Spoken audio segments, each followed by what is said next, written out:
binautismuhan, pati si Kristo.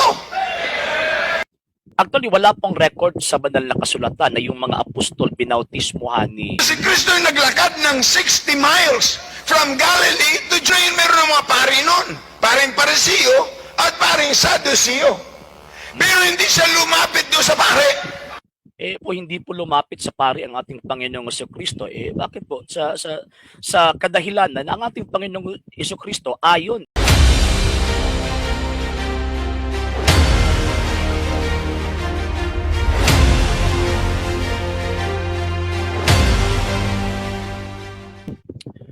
Magandang araw po sa inyong lahat. Narito naman po inyo ang ating programa sa tvapulya.com. Ito na pinungunahan po ng Dalay Catholic Apologist International. Ito po yung lingkod at kapatid sa pananampalatayang Katolika, Sir R.D. Seno. Samahan niyo po ako sa maikling oras, maikling panahon upang talakayin po natin ang mga bagay na may connection po sa ating pong pananampalatayang Katolika. Okay, so ngayon meron po tayong bibigyan na reaksyon concerning sa isang video na isinend po sa atin, and at the same time meron po mga punto na kailangan po nating linawin para sa mga tagapakinig po nating mga kapatid nating mga Katoliko and also sa mga hindi po mga Katoliko. Kasi syempre madali lang po kasi yung mag-claim. Madali lang po kasi yung magbibigay ng claim or magbibigay ng claim or tinatawag na mag-aangkin sa isang bagay. Syempre rights din po nila yon. Meron po silang rights na iangkin po nila. Pero ang problema, dapat sana bibigyan po nila ng tinatawag na ebidensya yung kanilang mga kiniklaim. So ngayon, isa po itong video na ng isang Baptist pastor. And yun, isinad po sa atin, sabi ng sender po natin, sabi niya, sir, kung pwede, bigyan niyo po ito ng tinatawag na reaksyon. So yan po yung bibigyan po natin ng reaksyon po ngayon, mga sir at saka mga ma'am. So hindi na po tayo magtatagal pa. So ayun, ipi-play po natin yung video. Kanyang binautismuhan, pati si Kristo. Actually, wala pong record sa banal na kasulatan na yung mga apostol binautismuhan ni Saint John the Baptist. Wala po tayong record, siguro maiilan, pero hindi po lahat ng tinatawag ng mga apostol. Bakit po? Kasi sa panahon po kasi ng Panginoong Jesucristo, meron pong iba't ibang sekta po yung mga Hudyo. And isa na po doon yung mga ermitanyong mga Hudyo. Kung saan, si Saint John the Baptist, doon po siya nabilong. Kaya nga po, kung dito na po natin yung history ni Saint John the Baptist, isa po siyang Hudyo na tinatawag na ermitanyo. Doon po siya namamalagi sa isang tinatawag na kuweba. So, yan po. And yun, yung sinasabi po ng pastor na ito, na sinasabi niya na binautismuhan yung tinatawag ng mga apostol, wala pong record sa Biblia yun. Ewan ko lang po kung meron ha. Kung meron man, ilatag po nila. Pero sa pagkakaalam ko at sa nababasa ko po sa banal na kasulatan, wala po tayong mabasa na yung mga apostol ay binautismuhan ni San Juan na Bautista. And at the same time, yes, si Panginoong Jesucristo nagpabautismo doon kay Saint John the Baptist. Bakit po? Kasi siyempre yung mga Hudyo po kasi noon, before po sila gagawa sa kanilang misyon, yung meron sa particular charisma na kailangan po nilang tinatawag na ganapin, kailangan po silang magpabautismo. Bakit po? Kasi yung mga Hudyo po noon, merong iba't ibang mga bautismo.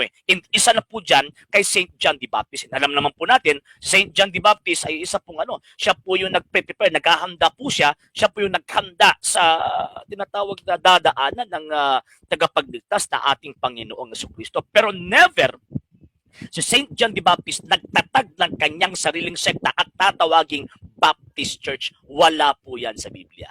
Okay, continue po natin. Very clear yan sa Matthew chapter 3 na ayaw nga siyang bautismuhan ni John the Baptist. Pero si Kristo ay naglakad ng 60 miles from Galilee to Jordan. Nung panahon na yun, meron ng mga pari nun, paring Pariseo at paring Saduseo. Pero hindi siya lumapit doon sa pare. Bakit po hindi po lumapit sa pari ang ating Panginoong Jesucristo? Bakit po? Sa kadahilanan, ang ating Panginoong Jesucristo, ayon kay San Pablo, Hebrews chapter 3 verse 1, siya po yung punong pari sa ating tinatawag na pananampalataya. Bakit po? Kasi founder po kasi si Kristo. So hindi po siya lalapit doon sa mga punong pari ng mga Hudyo. Hindi po siya pwedeng lalapit po doon para magpaturo, kumbaga. Kung hindi, siya po yung punong pari ng pananampalatayang Kristyanismo, pananampalatayang Katolik. Kaya nga po, hindi po siya lumapit sa mga paring Hudyo.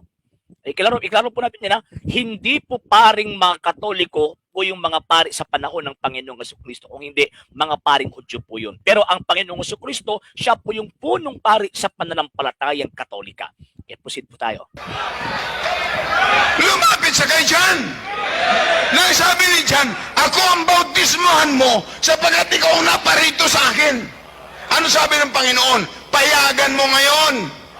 Ako ang nagbabautismo sa Espiritu, sabi ni Kristo. Ako ang nagbabautismo sa apoy. Pero sa tubig, ikaw ang binigyan. Kaya, bautismohan mo ngayon. At sila'y lumusong at binautismohan. Kung ang nagbautismo kay Kristo ay Seventh-day Adventist, Adventist si Kristo. Dito na po yung tinatawag na deception or yung panlilinlang ng pastoy na ito. Bakit po hindi naman po nagtatag si St. John the Baptist again ng isang sekta or denomination na tatawaging Baptist Church?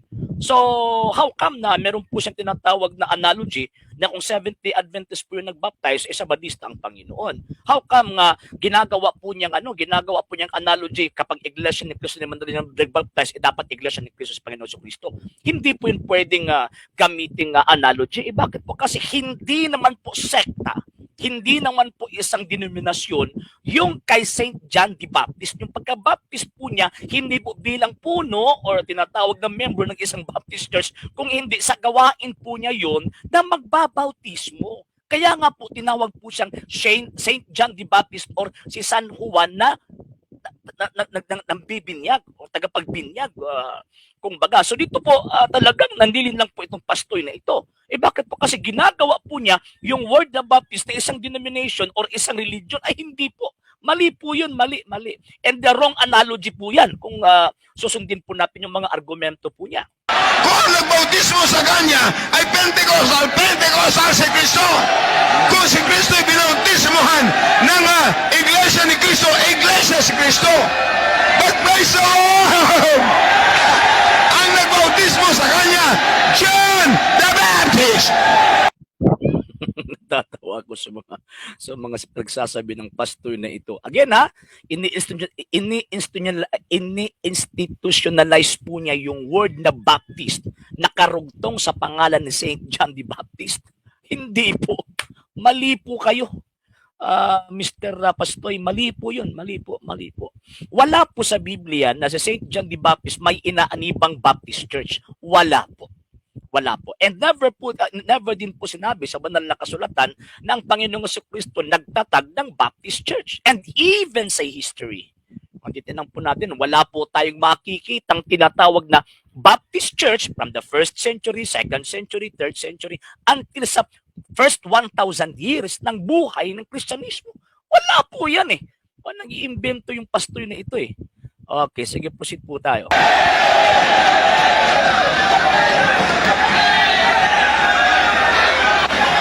Hindi ko ihihingi ng tawad. I'm not going to ask any apology to anybody that Jesus is a Baptist. Yan po yung wala sa Biblia. Saan po ba sa Biblia ng Panginoong Jesucristo Baptist? yung tinatawag na institutionalized term po yung tinatawag na term na nagre-refer sa denomination, wala po yan sa Biblia. Bakit po? Kasi ang Baptist Church galing kay John Smith patungo kay Roger Williams, then pagkatapos yun lumaganap ito sa buong mundo after 17th century. Yan po, Mr. Pastoy. Yan po yung katotohanan. Huwag po natin linlangin po yung mga tao. Sige po, po tayo.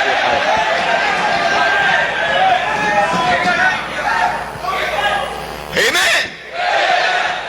Now, He is the founder. He is the foundation. Actually, natatawa po ako sa sinasabi po itong pastor na ito. Si Cristo na po ang tinatawag na founder. Pero ang nagbautismo si San Juan na evangelist, San Juan na Bautista. So, ibig sabihin, mas nauna po yung membro kaysa founder. Malaking katatawanan. Mag-isip po tayo. Yung mga kaibigan po natin, mga Baptist, mag-isip po kayo. Kasi parang ginagawa po ninyo mga sarili po ninyo na kinokontra po ninyo yung katotohanan. So wag po natin kontrahin po yung katotohanan kasi magiging katatawanan po tayo po ninyo yung katotohanan. So wag po natin kontrahin po yung katotohanan kasi magiging katatawanan po tayo kung kukontrahin po natin yung katotohanan. Si Kristo yung founder, pagkatapos Saint John the Baptist yung member na nagbautismo sa founder. Pagkatapos ang term ng member yung dinadala ng tinatawag na founder bilang Baptist, malaking kabalbalan po yan kumbaga. Sige, continue po natin. Because he said, upon this rock, who is that rock? 1 Corinthians 10:4. That rock is Jesus Christ. Binabaluktot po niya yung sinabi ng Panginoong Jesucristo sa St. Matthew chapter 16 verse 18. Bakit po? Kasi yung pag-iisip po ng Panginoong Jesucristo hindi po gaya sa pag-iisip ng pastor na ito. Kung titingnan po natin yung St. Matthew chapter 16 verse 18 ayon sa mga Bibliang salin ng mga Protestante, itong contemporary English version sinabi, "So I will call you Peter," which means a rock. On this rock, so merong gumamit po ng demonstrative pronoun this, ang tinatawag translator, singular, na tumutukoy sa the nearest noun of the sentence. Who is the nearest noun of the sentence? Itong Peter. So itong tinatawag na rock, on this rock, hindi po tumutukoy sa speaker, kung hindi tumutukoy po ito sa the nearest subject ng tinatawag na binabanggit ng speaker na si Panginoong Jesucristo. So ibig sabihin, yung rock po dito hindi po refer sa speaker, kung hindi refer ito sa sinabihan po niya na si San Pedro. Kaya nga po sinabi po rito, which means a rock. Good News Translation nagsabi, "And so I tell you, Peter, you are a rock. And on this rock foundation, I will build my church." Ngayon, next slide. Yang sa literal translation sinabi, "And I also say to thee that thou art a rock." You are a rock, or thou art a rock.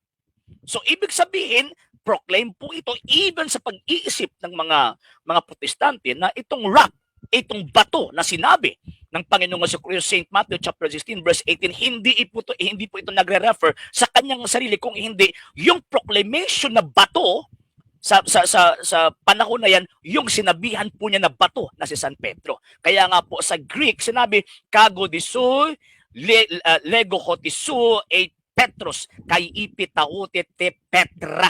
So itong Petra po dito, tumutukoy po ito sa same noun na Petros. Pero bakit sinabi po dito na word na Petra, according sa mga tinatawag na Bible scholars, is isa po itong art ng presentation po na sa kanilang writings para hindi magiging redundant po yung terms na ginagamit. Pero sa original Aramaic, yung term na Petrus, Kepha, wala po siyang tinatawag na gender. So pag sinasabing rock, pag sinasabing bato, Kepha, then pagkatapos itong next nga rock na sinasabi na Petra, sa translation po yan sa Aramaic is Kepha din. So ibig sabihin, nang sinabi ng Panginoon, "Thou art Kepha, and upon this Kepha." So ibig sabihin, iisa lang yung rock na binanggit ng Panginoon po dyan. Hindi po tumutukoy sa sarili, kundi tumutukoy po sa bato na sinabihan po niya, "And on this rock I will build my church." So itong pastor na ito, nagkakamali po siya sa kanyang interpretation sa St. Matthew chapter 16 verse 18. Okay, so continue po natin. Kay Pedro! Ay mali po, pastor. Sino po nagsabi po siya hindi kay Pedro? Klaro-klaro po yung sinabi ng Panginoon, "And on this rock," or "upon this rock." So ibig sabihin, hindi po siya nagre-refer o tumutukoy sa kanyang sarili. May tinutukoy po siya na yung pinaka-nearest subject sa kanyang tinatawag na kasabihan that refers to the person of Saint Peter. Mali po kayo, pastoy. Mali. Si Pedro ay stone! Ay mali din po kayo. Ang sinabi po doon sa Griego, Petros.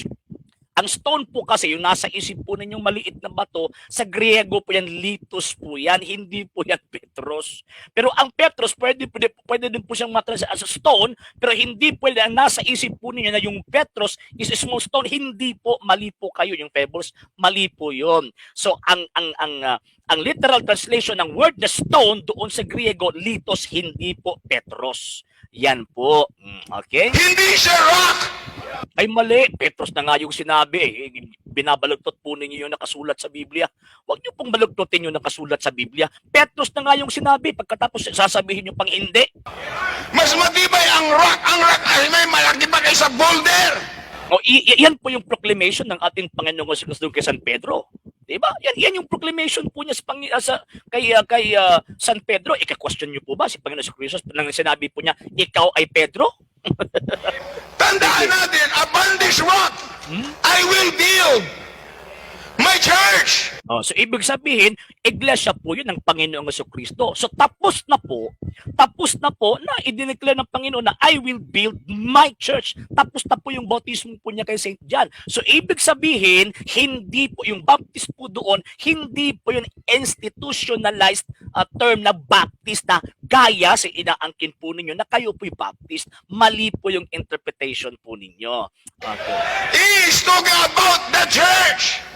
Maraming mga churches na, pero sabi ng Panginoon, I'm gonna have my own because the word church is from the word ecclesia, from the two word ek and kalayo, meaning called out assembly. Okay, so ibig pong sabihin, hindi ka matatawag na church kung hindi ka tinawag ng Panginoong Hesukristo. Kasi yan po yung definition ng definition ng word na church eh. It is a church, it is a congregation called out by God. So, ang ibig sabihin po niyan, pag hindi ka tinawag ng Panginoong Diyos, hindi ka matatawag na church. So, itong Baptist Church, hindi po si Panginoong Kristo ang tumawag po nito eh. Galing po ito sa mga Amerikano eh. So, hindi po kayo matatawag na church. So, wala po sa Biblia at wala din po sa kasaysayan na for the first 1,000 years until sa 15th century na meron pong Baptist Church. Wala po yan sa Biblia at kasaysayan. And these people, they are called out assembly, and Jesus organized it unto a local church. Ano raw? Yung inorganize ng Panginoon sa local church. Gumamit na nga ng general term church eh, di ba? So gumamit na nga ng general term na church, hindi po diocese, hindi po particular assembly sa isang area, hindi po, sabi niya, my church. At sinabi ni San Pablo, itong iglesyang ito, katawan ng Panginoong Jesucristo. So ibig sabihin, general term. Hindi po siya particular, lalo na po, hindi po siya local. Ayan na, di ba? Oh. So, yun, natatawa ako sa mga sinasabi ito ng pastor na ito. Listen to this. The only church that you can trace it back to the Lord Jesus Christ is the Baptist Church. Wrong. Mali. Ito po yung ebidensya. Tingnan po natin ito po, the World Almanac in Book of Facts, edition 1994. Saan po ba galing yung Baptist? Baptist in Radical Reformation Objection to Infant Baptism Demands for Church and State Separation. John Smith, English Separatist in 1609. Roger Williams in 1638. Pagkatapos sasabihin mo na kayo po yung matrace patungo sa Panginoon sa Kristo, mali. Wag po tayo mag-angkin. Pagkatapos, ayun, mabubuko naman po tayo sa... I-trace natin, saan galing ang Katoliko? Constantine. Ay, mali na rin po. Mali again. Bakit po? Kasi ang Simbahang Katolika, ang sinabi po ng historian, known historian ng Pilipinas, Dr. Sonia Saide and Gregorio F. Saide, sinabi, Christianity is Spain's greatest legacy. The greatest legacy of Spain to the Filipino people is Christianity, especially the Roman Catholic religion. Strangely, this religion was Asian in origin, being founded by Jesus Christ in Palestine. Hindi po sinabi na being founded by Constantine in Rome. Mali. Magbasa po kayo ng history, pastor. Huwag po kayo mag-create ng story. Ang Mormons, Joseph Smith. Yan. Saan galing ang Jehovah's Witnesses? Charles Russell. Yan. Saan galing ang Seventh Adventure? Sige daw. Ha? Sa Mitsubishi. Ha? Oh. Saan galing Pentecostal? Protestant. Saan galing ang Protestant? Sa Catholic. Listen, we are not Protestant. Ay, wrong. Again na naman. Mali na naman po ito. Bakit po? Kasi, according to the Britannica Concise, Britannica Encyclopedia, Concise, sinasabi ng pastor na ito na hindi daw po sila protestante. Pero dito sa mga standard reference, Baptist, member of a group of Protestant Church, Protestant Christians. Pagkatapos sasabihin niya na hindi po siya protestante. Sinungaling itong pastoy na ito. Okay, ngayon, World Book Encyclopedia, inilagay po dito yung mga Protestant churches, okay? Adventist, African Methodist, Ammonites, Amish, Anabaptist, Assemblies of God, General Council of Assemblies of God, General Council. Pagkatapos, Baptist. Kasali pa dyan yung Seventh-day Adventist. Ayun, di ba? Siguro baka ikinahihiya ng pastor na ito yung pagka-protestante po niya. Pero ang mga ebidensya nagsasabi na ang Baptist Church, itong mga Baptist, mga protestante. Pagkatapos itong nagsisinungaling na pastor, sinasabi, hindi tayo protestante. Sinungaling. Okay. Not protesting anything. We are proclaiming the whole counsel of God. Sino po yung nag-utos po sa iyo na mag-proclaim po kayo sa whole counsel of God? Nagaling po kayo sa Amerika. Hindi naman po kayo galing sa tinatawag na Jerusalem. So ibig sabihin, claim ng claim, walang ebidensya, puro lang bunganga at gumagawa pa ng istorya. Sige po.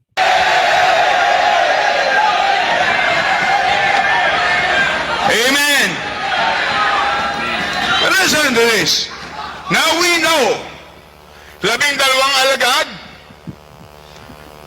inorganize ng Panginoon, hindi po nung araw ng Pentecoste, during His earthly ministry.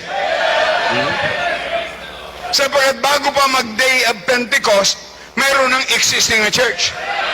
Paano nyo nasabi? Ay may church discipline eh. So ibig sabihin, naniniwala po itong pastor na ito na talagang meron pong hierarchical church. Hindi po simpleng invisible church or spiritual church lang. Unlike sa pag-iisip ng mga Baptist na yung itinatag ni Cristo, hindi po yung hierarchical church, kung hindi isa po yung spiritual church. Itong pastor na ito, kumukontra sa kanilang mga sariling turo. Okay, sige, continue natin. Nung panahon na, may treasurer na. So existing na yun. Yun. Nung day of Pentecost, ay hindi ang sabi ng Bible, at idinagdag sa kanila. Kung may dinagdag, may pinagdagdagan. Saan galing yung pinagdagdagan? Bago pa mag-Pentecost. Kaya walang-wala yung universal invisible church. Ay, mali. Mali po ito. Tama po yung tinatawag na wala po yung invisible church. Wala po yun. Kung hindi, meron pong visible church, universal visible church. Bakit po kasi kalooban ng Panginoong Jesucristo, St. Matthew chapter 28, verse 19, humayo kayo sa lahat ng mga bansa at turuan nyo sila sa lahat ng mga itinuro ko sa inyo. Bakit po? Kasi gusto po niya, 1 Timothy chapter 2, verse 4, gusto po ng Panginoong Jesucristo na ang lahat ng tao ay maligtas. So meron po, ang kalooban po niya is universal. Meron po siyang kagustuhan na itong kanyang iglesia, universal, na galing mismo sa tinatawag na Jerusalem. Diba? Sige. So, continue natin. Tingnan nyo, the word church means local. Ay, mali. Mali po yun. Hindi po yan. Hindi po, wala pong meaning po dyan na the church local. Meron pong local church. Pero yung meaning na church, hindi po yan local. It is a general term. The word Catholic means universal. Yes, tama po yun. And yan po yung kalooban ng Panginoong Jesucristo, St. Matthew chapter 28, verse 19. And also, sabi ni St. Paul, itong pananampalatayang ito, universal. Romans chapter 1, verse 7 to 8. Pag binasa mo yan, local, universal, abay papira. Hindi pwede yun. Actually, ikaw po yung may diferensya, pastoy. Kinukomplikado mo yung mga bagay na hindi komplikado. Okay, sige, continue natin. Di ba? Pero tandaan natin, ang simbahan na itinin ng Panginoon ay Baptist. Ay wrong. Mali. Wala po yan sa Biblia. Wala po yan sa kasaysayan na si Kristo nagtatag ng Baptist Church. Hindi po convention. Mismo ang tinatawag na ninyo, itong kasaysayan po nyo, inaangkin po ninyo na isa po kayong tinatawag na konbensyon. Ito po. Actually, hindi ko po na screenshot, pasensya. Pero isa po kayong convention, itong maliit na nandito. Isa po kayong tinatawag na convention, kumbaga conventional po kayo. Denomination. Ay, denomination po kayo, pastoy. denomination po kayo. Kaya nga po, pinapangalanan po kayong Baptist eh. Bakit po? Kasi yung word po ninyo na word na Baptist, ini-institutionalize na po ninyo yung term na yan. Hindi po yan function, kundi name po ng sekta po ninyo. Yan po. Independent, soul-winning, mission-minded, King James Bible.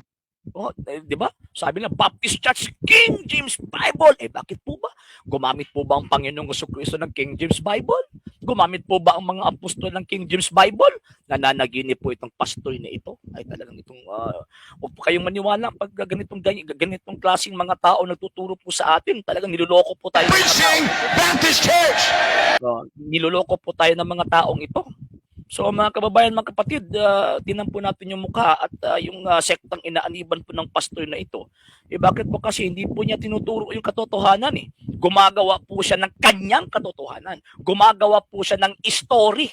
And ayon sa banal na kasulatan, itong mga taong ito, yun ang itinuturo nila. Instead of katotohanan, gumagawa po sila ng mga tinatanggap na mga istorya na galing din po sa mga nag-imbento ng isang sekta na yan. So karon or sa ngayon po is dapat careful po tayo mga sir, mga ma'am ha. Bakit po? Kasi itong klaseng pastor na ito po yung mga anak ng demonyo. Bakit po? Kasi gumagawa po sila o nagsasabi po sila ng pinatawag na kasinungalingan.